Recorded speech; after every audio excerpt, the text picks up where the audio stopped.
യമനിലെ ജയിലിൽ കഴിയുന്ന നിമിഷപ്രിയയുടെ വധശിക്ഷ മരവിപ്പിച്ചതിലൂടെ മുഹമ്മദ് നബിയുടെ സന്ദേശം നടപ്പായെന്ന് കാന്തൂർ എ പി അബൂബക്കർ മുസ്ലിയാർ.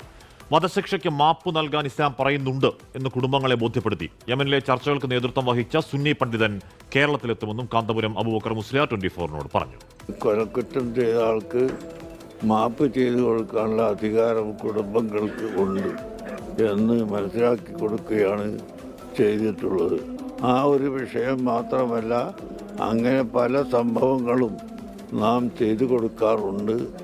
ഇത് വളരെ പ്രസിദ്ധമായി എന്ന് മാത്രം. അതുകൊണ്ട് തന്നെ ഇസ്ലാം നിർദ്ദേശിക്കുന്ന ഈ സമാധാന സൗഹൃദം ഇവിടെ നിലനിൽക്കുകയാണെങ്കിൽ ഒരിക്കലും അക്രമവും അനീതിയും ഇവിടെ ഉണ്ടാവുകയില്ല. അദ്ദേഹം വരുമെന്നാണ് പ്രതീക്ഷ ഇപ്പോഴും ഉള്ളത്. അതിനുള്ള എല്ലാ ഏർപ്പാടുകളും ചെയ്തു കഴിഞ്ഞിട്ടുണ്ട്.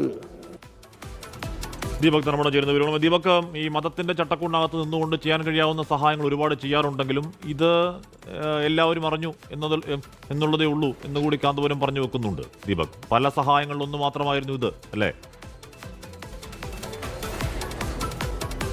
ഹാഷ്മി, ഇതിൽ ഏറ്റവും പ്രധാനപ്പെട്ട കാര്യം ഇന്ന് സുപ്രീം കോടതിയിൽ ഇതുമായി ബന്ധപ്പെട്ട ഹർജി പരിഗണിക്കുന്നു. മറ്റൊന്ന്, പ്രവാചകൻ മുഹമ്മദ് നബിയുടെ ജന്മദിനാഘോഷങ്ങളുടെ തുടക്കം കുറിക്കുന്നു. ആ ഘട്ടത്തിലാണ് കാന്തപുരം പറയുന്നത് നബിയുടെ സന്ദേശം നടപ്പിലാവുക മാത്രമാണ് നിമിഷപ്രിയയുടെ കാര്യത്തിൽ സംഭവിച്ചത്. മാത്രവുമല്ല, ഇതിനേതെങ്കിലും രീതിയിൽ ഒരു പ്രസിദ്ധി കൊടുക്കാൻ വേണ്ടി ഉദ്ദേശിച്ചില്ല. അത് നേരത്തെയും അദ്ദേഹമല്ല മർക്കസ് പറഞ്ഞിരുന്നതുമാണ്. പക്ഷേ ഇതിലിപ്പോൾ അദ്ദേഹം കൃത്യമായി ആദ്യമായി ഒരു മാധ്യമത്തോട് ഇതെന്തെല്ലാമാണ് നടന്നത് എന്ന് കൃത്യമായി പറയുകയാണ്. അതിലൊന്ന്, ഈ ഒരു കൊലപാതകം നടന്നു കഴിഞ്ഞാൽ ആ കൊലപാതകത്തിൻ്റെ ഇരയുടെ കുടുംബത്തിന് മാപ്പ് നൽകാൻ ഇസ്ലാം പറയുന്നുണ്ട്. ആ ശരീഅത്ത് നിയമത്തിലെ കാര്യങ്ങൾ അവരെ ബോധ്യപ്പെടുത്തുകയാണ് ചെയ്തത്. അത് ഫലം കണ്ടു എന്നുള്ള സൂചന തന്നെയാണ് വളരെ കൃത്യമായി കാന്തപുരം എ പി അബൂബക്കർ മുസ്ലിയാർ നൽകുന്നത്. ഇത്രയും ഈ വിഷയത്തിൽ ഇതാദ്യമായാണ് അദ്ദേഹം പറയുന്നതും. കാരണം ആ കുടുംബത്തെ ബോധ്യപ്പെടുത്താനുള്ള ശ്രമം, അതിൽ അവിടെയുള്ള മതപണ്ഡിതർ, അതുപോലെ കോടതി, കൗൺസിൽ തുടങ്ങിയ പലരും ഇടപെട്ടിട്ടുണ്ട് ആ കുടുംബവുമായി സംസാരിക്കാനുമെല്ലാം എന്ന് കാന്തപുരം തുറന്നു പറയുന്നു. മാത്രവുമല്ല, ഇതൊരു വലിയ കാര്യമായി അദ്ദേഹം കാണുന്നില്ല.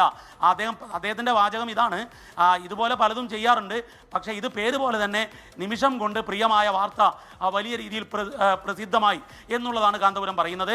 ഇതിലേറ്റവും പ്രധാനപ്പെട്ട കാര്യം, ഇന്ന് സുപ്രീം കോടതിയിൽ ഈ ഹർജി പരിഗണിക്കാനിരിക്കുന്ന ഘട്ടത്തിൽ നബിയുടെ പ്രവാചകന്റെ പിറന്നാൾ ആഘോഷത്തിന് തുടക്കമാകുമ്പോൾ കാന്തപുരം ഈ വിഷയത്തിൽ മനസ്സ് തുറക്കുകയാണ് 24-നോട് ഉണ്ടായത്. ആഷ്മി.